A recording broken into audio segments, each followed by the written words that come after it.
So I thought perhaps I should explain this a little. Um, Let me start by saying I'm not an engineer. I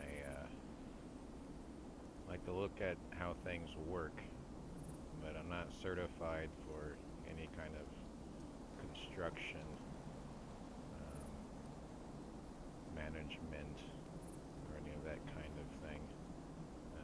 I'm not an electrician, but the basic principles of what you're looking at is very simple to understand.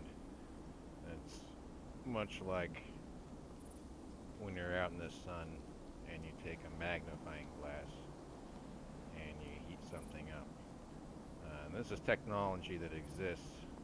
It's called solar thermal, and that's a little different than your solar panels, which operates via a photovoltaic means, photons knocking stuff out of their orbit and back again to generate an electromagnetic impulse. In this case, this is heat, which is harnessed in the heat of the sun. It's thermal, and that is captured by taking salt water and turning it into a molten state.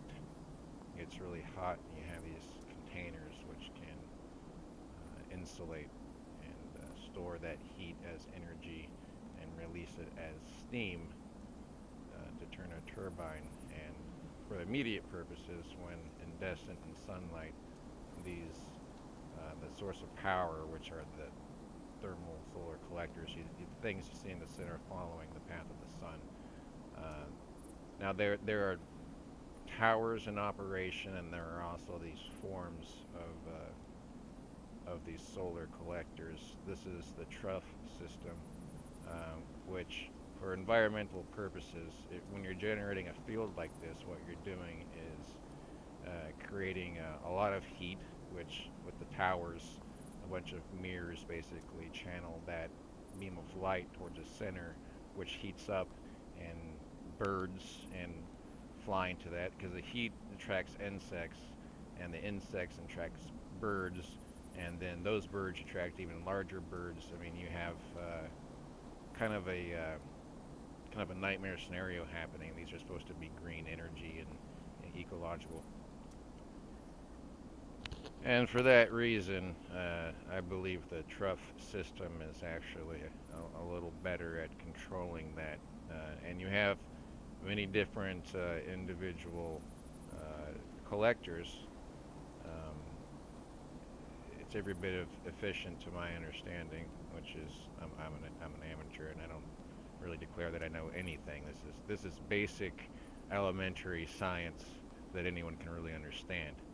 Um, but what I'm doing in this case is I've encapsulated them in these glass tubes to further shield, and my understand, kind of a greenhouse effect, and also having them being mirrors themselves, magnifying glasses, that is, actually focusing on the retina, as I'm calling it, to the solar collector, and that mirror also being a way to recapture scattered rays and focus them back.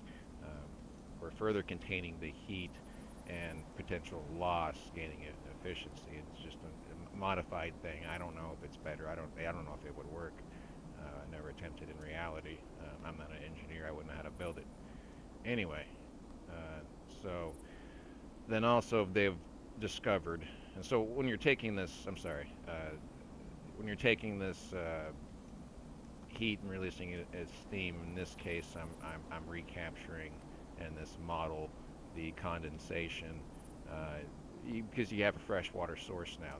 That water's been released from salt water, turned to steam. You now have fresh water, and that can be exchanged and cooled down and used for your systems, irrigation.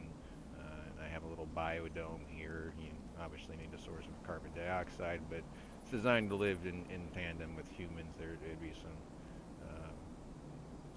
living happening, farming, etc., in this model because this could be used in hostile areas, even terraforming. But they have these new power plants also that they're trying to utilize where salt water and fresh water mix.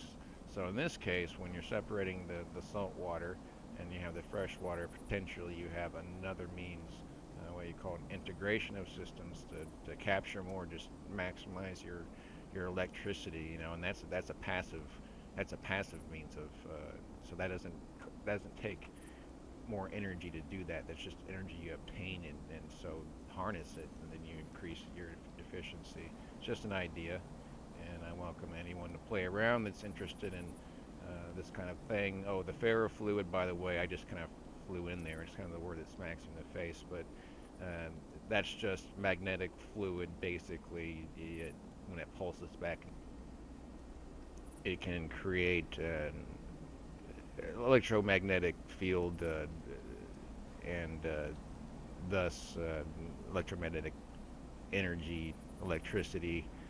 I have this wireless near field transmitter.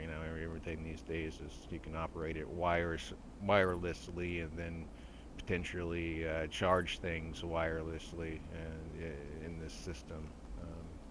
They're all ideas and technology that exists, could be put all together, um, make it modular, and this is all for fun.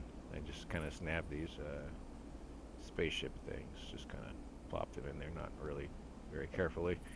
Thanks to everyone for the actual sculpting. I did kind of sculpt these heliostats, but then borrowed the glass and the machine-looking things. Uh, Anyway, add to it, make it feature sims. All right, peace.